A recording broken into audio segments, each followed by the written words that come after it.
దాడి వెడలెను. జంబుమాలిని సర్వ సైన్యమును ఒక వానరుడు ముట్టడించెను.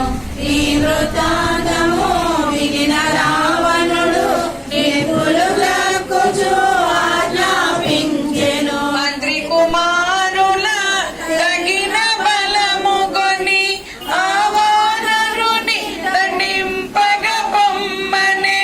మంత్రి కుమారులు ఏడుగురు చేరి హనుమంతునిపై దాడి వెడలిరి. మంత్రి సుతులను సర్వ సైన్యమును మారుతి త్రుటిలో సంహరించెను.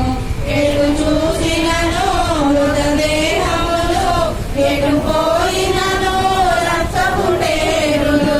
ఈ వృత్తాంతము వినిన రావణుడు కొంత తడవు యోచించి పల్కెను.